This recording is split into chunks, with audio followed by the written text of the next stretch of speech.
Leicestershire survived a dramatic late collapse to fall over the winning line by 2 wickets at Grace Road, their win ensuring that their opponents Gloucestershire finished at the bottom of the LV County Championship table.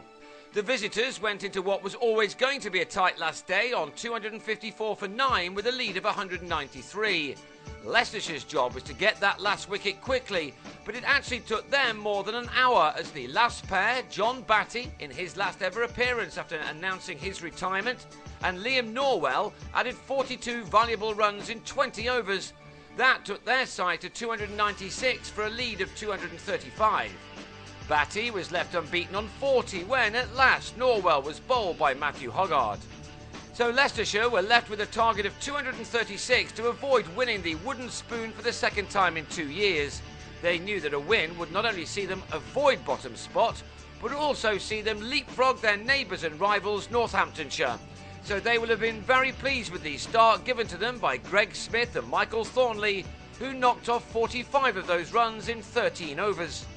Norwell then had a moment of fortune as his slightly misdirected delivery was flicked off the middle of Smith's bat, but straight to Jack Taylor.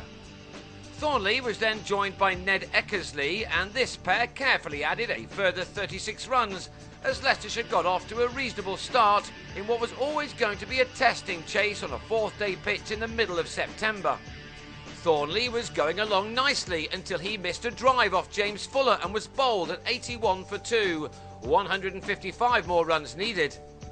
Matt Boyce and Eckersley then took their side into 3 figures. If they were breaking down their chase into compartments, then that was the first ticked off. But Gloucestershire kept themselves in with a shout as Taylor had Boyce leg before for 9 at 106 for 3. That brought Josh Cobb to the crease, and he obviously wanted to get this season over with the way he started his innings with a flurry of boundaries. Cobb is one of a number of very talented players who on their day look exceptional, but in the end they don't score as many runs as their talent suggests that they should.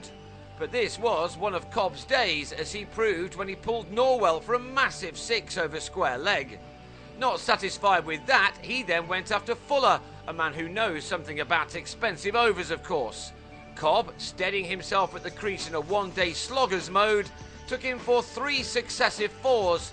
If Fuller pitched the ball up, he got drilled, but if he dropped in short, he got pulled to the boundary. Reason enough to shrug your shoulders.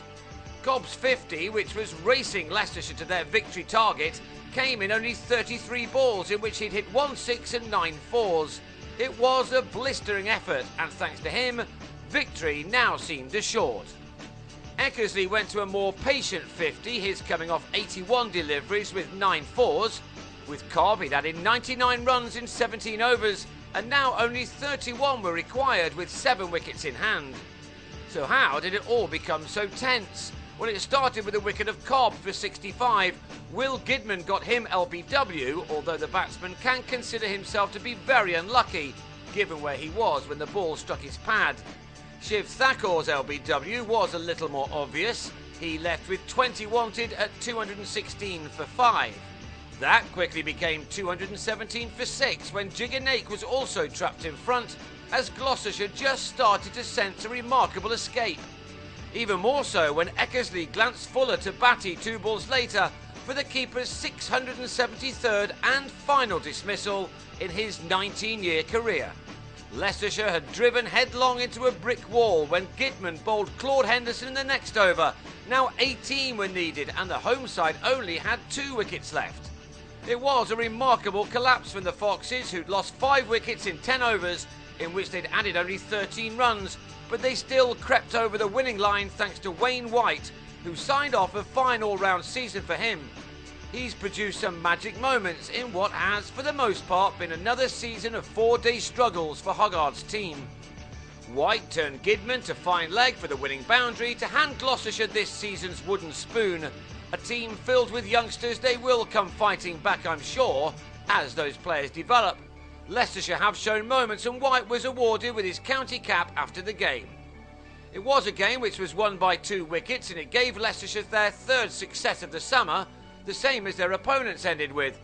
Both sides will look for improvements next year, not least in the weather, which affected Gloucestershire more than most.